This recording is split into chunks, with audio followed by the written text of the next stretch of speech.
Hi friends, welcome to my channel. അപ്പോൾ ഇന്ന് എനിക്കൊരു അപൂർവ ഇനം ഒരു പൂ കിട്ടി കേട്ടോ. അപ്പം ഞാൻ വിചാരിച്ചു ഇതിൻ്റെ റെസിപ്പി ഞാൻ നിങ്ങൾക്കും കൂടെ കാണിച്ചു തരാമെന്ന് വിചാരിച്ചു. ഇതൊരു ചേനപ്പൂവാണ് കേട്ടോ. അപ്പോൾ ഇത് എല്ലാ സീസണിലും കിട്ടൂല, ഇത് അപൂർവമായി മാത്രം കിട്ടുന്ന ഒരു ഇതാണ് കേട്ടോ, ഒരു സസ്യമാണ്. അപ്പോഴത്തേക്ക് ഇതിൻ്റെ പുറംതൊലി നമ്മൾ ഇതേപോലെ കണ്ടിച്ച് മാറ്റിയ ശേഷം നമ്മുടെ ഉൾഭാഗം ഒന്ന് മൂന്നായിട്ട് മുറിച്ചെടുക്കുന്നുണ്ട് കേട്ടോ. അപ്പോൾ ഇതിൻ്റെ 3 ഭാഗങ്ങളും 3 ഷേപ്പിലും 3 നിറത്തിലും ഉള്ളതാണ് കേട്ടോ. അപ്പോൾ കാണാൻ തന്നെ ഒരു പ്രത്യേക ഭംഗിയാണ്.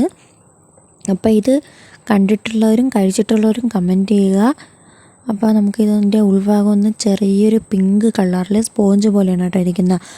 ഇപ്പം നമുക്കിതൊന്ന് അരിഞ്ഞെടുക്കാം. ആദ്യം നമ്മളിൻ്റെ മുകൾ ഭാഗം എടുക്കുന്നുണ്ട്, അത് ഇതേപോലെ ഒന്ന് 2ആയിട്ട് കണ്ടിച്ചതിന് ശേഷം നമ്മളിതൊന്ന് നീളത്തിൽ അരിയുന്നുണ്ട് കേട്ടോ. പിന്നെ വേറൊരു കാര്യം, നമ്മുടെ ചേനയുടെ എന്ത് കാര്യം അരിയുന്നതിന് മുമ്പും കുറച്ച് വെള്ളം അടുപ്പിൽ തിളയ്ക്കാൻ വെക്കുക കേട്ടോ, തിളപ്പിക്കാൻ വെക്കുക. വെള്ളം തിളച്ചതിന് ശേഷം മാത്രം ഇതുപോലെയുള്ള ചേനയുടെ എന്ത് ഇതായാലും അരിയെടുക്കുക, ഇല്ലെങ്കിൽ കൈ ചൊറിയും കേട്ടോ. അപ്പം ഒന്നെങ്കിൽ അരി തിളയ്ക്കുന്ന സമയത്ത് അരിയുക, ഇല്ലെങ്കിൽ ഇതുപോലെ അല്ലാതെ നമ്മളൊരു പാത്രത്തിൽ കുറച്ച് വെള്ളം തിളപ്പിക്കാൻ വെച്ചതിന് ശേഷം മാത്രം അരിയുക കേട്ടോ.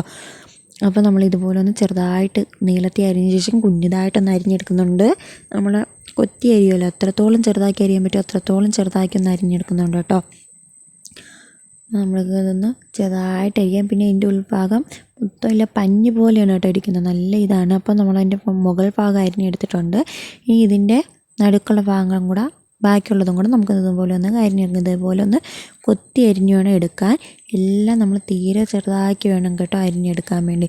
ഇപ്പം രണ്ടാമതിരിക്കുന്നത് നമ്മുടെ ഒരു മുത്ത് പോലെയും, മൂന്നാമതിരിക്കുന്നത് നമ്മുടെ ഈ ഓരോ പൂക്കൾ, ഈ ചെമ്പരത്തിയുടെയൊക്കെ ഇതുണ്ടല്ലോ പൂമ്പൊടി ഇരിക്കുമല്ലോ, അതേപോലെയാണ് കേട്ടോ ഇതിരിക്കുന്നത്.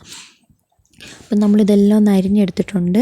ഈ നമ്മുടെ ചീനിച്ചട്ടി അടുപ്പത്ത് വെച്ച് വെളിച്ചെണ്ണ ഒഴിച്ച് കടുക് പൊട്ടിച്ചതിന് ശേഷം നമ്മളൊരു സവാളയും കൂടെ ഒന്ന് ഇട്ട് വഴറ്റിയെടുക്കുന്നുണ്ട് കേട്ടോ. ഇനി ഇതിലേക്ക് നമ്മൾ അരിഞ്ഞു വെച്ചേക്കുന്ന ചേനപ്പൂവും കൂടെ ചേർത്ത് നല്ലതുപോലെ ഒന്ന് ഇളക്കിയെടുക്കണം. പിന്നെ നമുക്ക് ഇതിലേക്ക് ആവശ്യമായിട്ടുള്ള അരപ്പ് തയ്യാറാക്കിയെടുക്കാൻ ഒരു മുറി ചിരകിയ തേങ്ങ, മഞ്ഞൾപ്പൊടി, ഗരം മസാല, 2 പച്ചമുളക്, ഒരു 3 ചെറിയ ഉള്ളിയും കൂടെ എടുത്തിട്ടുണ്ട്. ഇതൊന്ന് ചെറുതായിട്ടൊന്ന് ഒതുക്കിയെടുക്കാം. അപ്പോഴത്തേക്ക് നമ്മുടെ ചേനപ്പൂവിലേക്ക് ഉപ്പും കൂടെ ചേർത്ത് നല്ലതുപോലെ ഒന്ന് ഇളക്കിയെടുക്കണം കേട്ടോ. അപ്പം നമ്മുടെ അരച്ച് വെച്ചേക്കുന്ന അരപ്പും കൂടെ ഇതിലേക്ക് ചേർത്ത് നല്ലതുപോലെ ഒന്ന് ഇളക്കണം. നല്ലതുപോലെ അരപ്പ് എല്ലായിടവും എത്തുന്ന രീതിക്ക് നല്ലതുപോലെ ഒന്ന് ഇളക്കി കൊടുക്കണം കേട്ടോ. ഇളക്കി കൊടുത്ത് പിന്നെ ഇതിൽ വെള്ളം ഒഴിക്കണ്ട.